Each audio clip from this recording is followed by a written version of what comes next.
그러나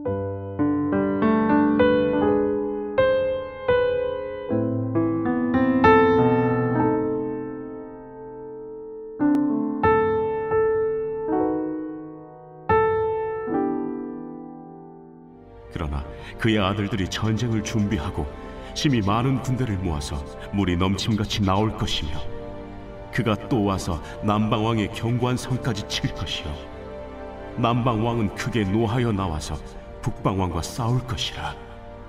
북방왕이 큰 무리를 일으킬 것이나 그 무리는 그의 손에 넘겨준 바 되리라.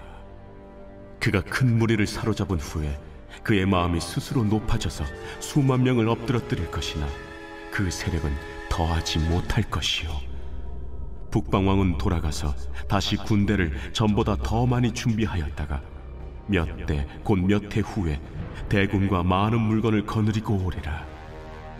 그때 여러 사람이 일어나서 남방왕을 칠 것이요 내 백성 중에서도 포악한 자가 스스로 높아져서 환상을 이루려 할 것이나 그들이 도리어 걸려 넘어지리라. 이에 북방왕은 와서 토성을 쌓고 견고한 성읍을 점령할 것이요 남방 군대는 그를 당할 수 없으며 또 그가 택한 군대라도 그를 당할 힘이 없을 것이므로 오직 와서 치는 자가 자기 마음대로 행하리니 그를 당할 사람이 없겠고 그는 영화로운 땅에 설 것이요 그의 손에는 멸망이 있으리라. 그가 결심하고 전국의 힘을 다하여 이르렀다가 그와 화친할 것이요 또 여자의 딸을 그에게 주어 그의 나라를 망하게 하려 할 것이나 이루지 못하리니 그에게 무익하리라. 그 후에 그가 그의 얼굴을 바닷가로 돌려 많이 점령할 것이나 한 장군이 나타나 그의 정복을 그치게 하고 그 수치를 그에게로 돌릴 것이므로 그가 드디어 그 얼굴을 돌려 자기 땅 산성들로 향할 것이나 거쳐 넘어지고 다시는 보이지 아니하리라. 오늘 우리에게 주시는 하나님의 말씀은 다니엘 11장 10절로 19절입니다. 11장부터 나오는 환상은 이전과 달리 동물이나 뿔과 같은 상징적인 표현이 아니라 좀 더 직접적이고 구체적인 역사에 일어날 일들을 말하고 있습니다. 환상의 내용이 직접적이고 구체적일수록 그 내용은 성경의 저자가 강조하는 핵심이라고 할 수 있습니다. 그런 의미에서 11장과 12장이 중요한 것이지요. 이제 바벨론은 무너졌고 페르시아가 지배하는 시대가 되었습니다. 그런데 시대가 바뀌고 상황은 바뀌었지만 크게 보면 이스라엘의 상황은 그리 달라진 것이 없었습니다. 여전히 페르시아라는 이방 나라의 아래에서 이방 나라 왕들의 통치 아래 있는 것이지요. 다시 말해 이스라엘의 현실은 하나님께서 약속하신 회복이 이루어질 것 같지 않게 보였습니다. 어떻게 이런 현실 가운데서 믿음을 지킬 수 있을까요? 이런 현실을 어떻게 바라보아야 할까요? 11장 2절부터는 환상의 자세한 내용이 시작됩니다. 환상은 헬라 제국의 알렉산더가 일어나 페르시아를 무너뜨리고 대제국을 건설하지만 그가 죽은 후에 알렉산더의 장군 네 사람에 의해서 네 개의 나라로 나누어진다는 것입니다. 그리고 5절부터는 남방왕과 북방왕이라고 표현되는 두 나라에 대한 내용이 길게 나오고 있습니다. 본문에 나오는 남방왕은 이집트를 중심으로 남쪽 지역을 다스렸던 톨레미 왕조를 가리키고 이들은 알렉산더 사후에 네 나라로 나누어졌을 때 초기에 그 네 나라 중에 가장 강성했던 나라입니다. 그래서 기원전 3세기에 이스라엘이 있었던 팔레스타인 지역은 이 톨레미 왕조의 지배를 받게 됩니다. 그런데 이후에 기원전 200년부터 북방왕이라고 표현되는 셀류커스 왕조가 강해지기 시작하면서 팔레스타인 지역은 이 두 나라 사이에 치열한 세력 다툼의 각축장이 되었습니다. 이런 배경을 이해하기 위해서는 팔레스타인 지역, 곧 이스라엘 나라의 지리적 특징을 이해하는 것이 중요합니다. 팔레스타인 지역은 오늘날에도 많은 국제적인 분쟁이 일어나는 그런 지역이기도 합니다. 이곳은 항상 주변 강대국들이 그 세력을 확장하기 위해서는 반드시 차지해야 하는 땅이었습니다. 예를 들어 우리나라가 있는 한반도와 같이 지리적 특성과 비슷한 것이지요. 과거부터 한반도는 중국이나 러시아처럼 대륙에 있는 나라들이 해상으로 진출하기 위한 교량적인 통로이기도 했고, 반대로 일본이나 미국과 같은 나라가 대륙으로 진출하거나 그 나라들을 견제하기 위해 중요한 지리적 요충지였습니다. 이와 같은 곳이 바로 팔레스타인 지역이었습니다. 그래서 이스라엘은 역사적으로 항상 이집트나 바벨론과 같은 주변의 강대국들 사이에서 어떻게 해야 그 열강들 가운데 독립된 나라로 생존할 수 있을지가 관건인 것이지요. 이것이 이스라엘이 위치한 가나안 땅의 지리적 배경입니다. 오늘 본문 11장은 역사적으로 팔레스타인 지역의 톨레미 왕조와 셀류커스 왕조, 이 두 나라 사이에서 이리저리 치이던 시기를 다루고 있습니다. 다시 말해 이스라엘은 힘센 강대국 사이에서 세상의 왕들 틈바구니 가운데 있게 되는 것이지요.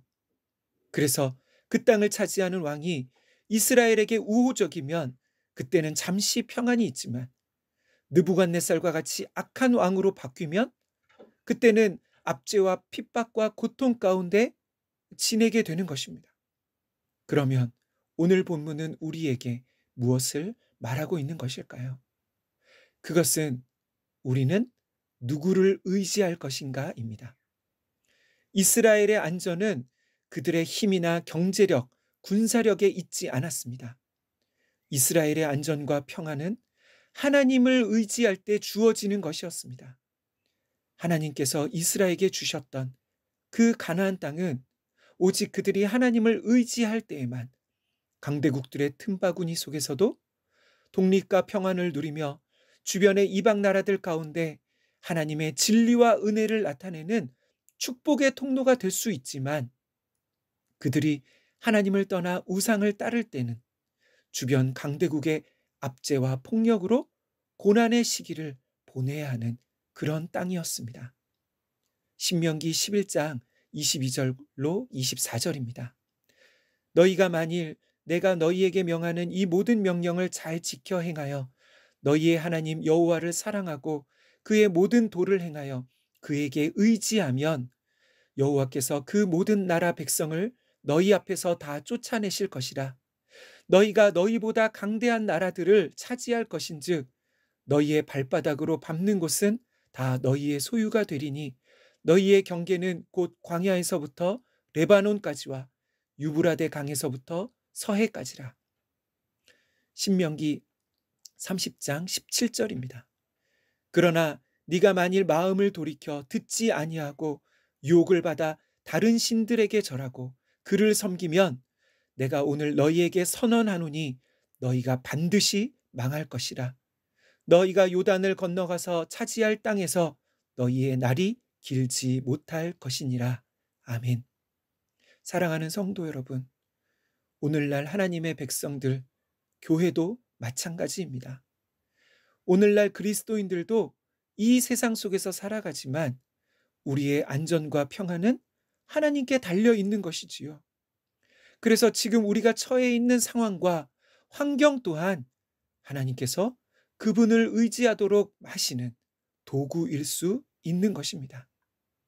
사랑하는 성도 여러분, 여러분은 누구를 의지하며 살고 있으십니까? 다니엘서에 나오는 세상의 강대국들은 모두 일어났다가 다 사라졌고 지금은 존재하지도 않습니다. 세상의 왕들은 자신의 힘과 군사력을 의지했습니다. 마치 자신의 안전과 평안이 자기의 능력에 달려 있다고 믿는 것이지요. 그리고 자기 힘으로 얻은 그 평안 가운데 자기 마음대로 자신을 위해서 살아갑니다. 그러나 오직 하나님을 의지하는 자들은 이 세상에서는 연약하고 힘없는 삶인 것 같지만 영원한 하나님 나라에서 하나님과 함께 거하게 될 것입니다. 살아계신 하나님 아버지, 주님은 끊임없이 이스라엘의 안전과 평안이 하나님께 달려있음을 말씀해 주셨습니다. 주님, 우리의 안전과 모든 삶도 주님께 달려 있음을 깨닫게 하옵소서.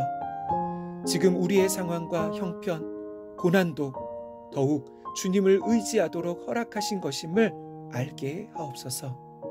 그래서 우리의 상황이 어떠하든 우리가 주님을 의지할 때 우리를 통해 세상 가운데 하나님의 진리와 은혜가 나타나는 축복의 통로로 살게 하여 주옵소서. 예수님의 이름으로 기도하옵나이다.